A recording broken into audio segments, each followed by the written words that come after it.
We all know Valentine's Day is basically synonymous with candy. Whether it's heart-shaped boxes of chocolates, pastel-colored conversation hearts, or a few sweet Hershey's kisses. These sugary treats have become the unofficial language of love. But have you ever wondered how candy became so intricately tied to a holiday that was once just about secret Roman saints and the occasional bit of courtly poetry? Well, buckle up, because the history of Valentine's Day candy is way sweeter and more bizarre than you might think.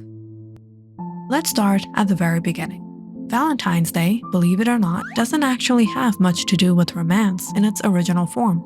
The day is named after two different Roman saints, both named Valentine.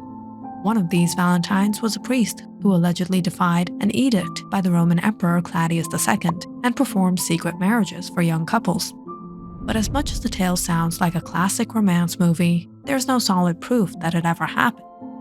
Valentine's Day was initially a day to honor these saints, not to celebrate romantic love. Who knew, right?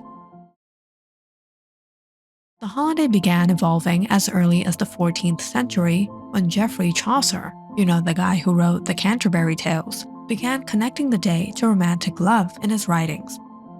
By 1382, Chaucer mentioned the day of Saint Valentine as one associated with courtly love, where knights would woo their ladies with roses, poems, and even jousting tournaments. So, if you wanted to give your sweetheart something sweet, you probably had to rely on actual sweet words, not sugar-coated candies. But with the Industrial Revolution right around the corner, everything was about to change.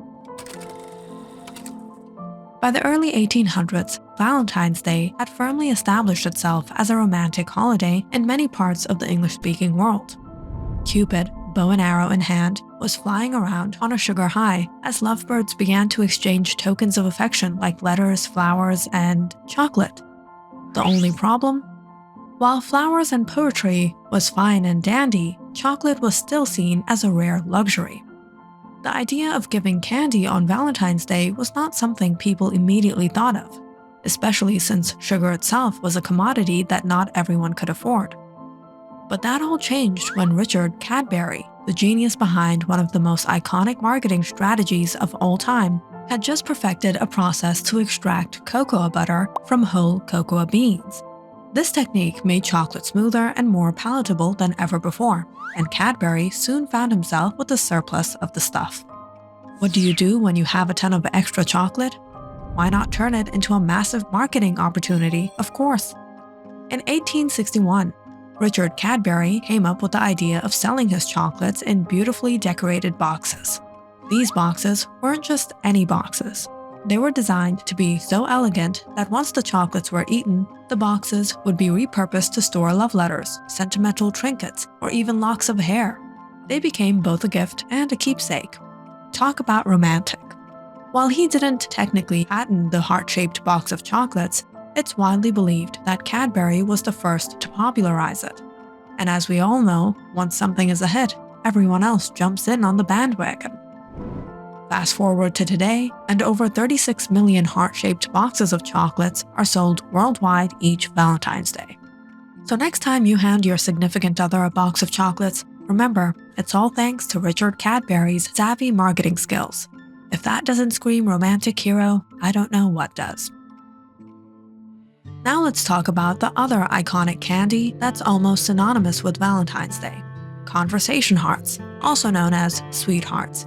These pastel-colored sugar discs are the love language of the candy world, with phrases like "be mine," "kiss me," and "love you" stamped onto their tiny surfaces. Did you know these little candies started out as medicinal lozenges? Yes, you heard that right.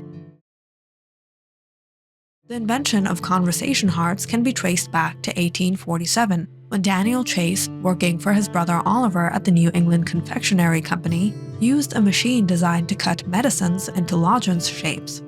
Soon, the brothers decided to experiment by replacing the medicinal ingredients with sugar and flavorings, and thus, Necco wafers were born. But the real innovation came when Daniel figured out how to press messages onto these sweet treats, giving birth to the conversation heart.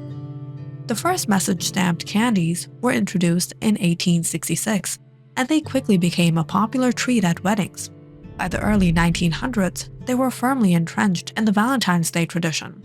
Over the years, the candy evolved, and by the 1950s, we saw the rise of the colorful pastel hearts with short sayings that we know and love today. Fun fact, the little sugar hearts are so popular that we consume a whopping 8 billion of them every year. Despite some interruptions in production, conversation hearts remain one of the most popular candies during Valentine's season. Whether you find the messages endearing, nostalgic, or hilarious, they've become an inseparable part of the holidays' candy culture. Okay, so now we've covered heart-shaped boxes and conversation hearts, but what about those tiny foil-wrapped delights we all know and love, Hershey's Kisses?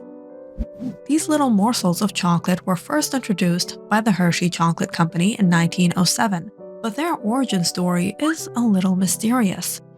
Some say the Kisses are named after the sound the machine made as it deposited the chocolate onto the conveyor belt, while others claim the term kiss was simply a popular word for small pieces of candy back in the day.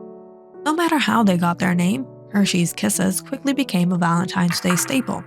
In 1962, Hershey began wrapping those chocolate treats into red and green foil to celebrate Christmas. But by 1986, they introduced a red foil specifically for Valentine's Day. They even added pink and white wrappers in the following years, cementing Hershey's Kisses as a must-have gift for your Valentine. Today, Hershey's Kisses come in a variety of flavors. They remain one of the best-selling chocolate treats for the holiday and a perfect gift for anyone looking to spread a little love. Pez dispensers. You didn't think we'd forget about Pez, did you? This quirky, colorful candy is probably best known for its novelty dispensers, which have become a fan-favorite gift for kids and adults alike. Although Pez first appeared in Austria in 1927 as a compressed peppermint candy, it didn't take long for it to become a worldwide phenomenon, especially when the iconic Pez dispenser was introduced in 1948. Pez dispensers became a favorite novelty item, and by 1996, they were being made specifically for Valentine's Day. Today, we can find dispensers with heart-shaped bodies and fun messages like Happy Valentine's Day. So, how did all these sweet treats become intertwined with Valentine's Day? Was it a grand romantic gesture that kickstarted the tradition of giving candy to show affection? Not quite. Instead, it was a clever mix of marketing, innovation, and a deep love for all things sugary.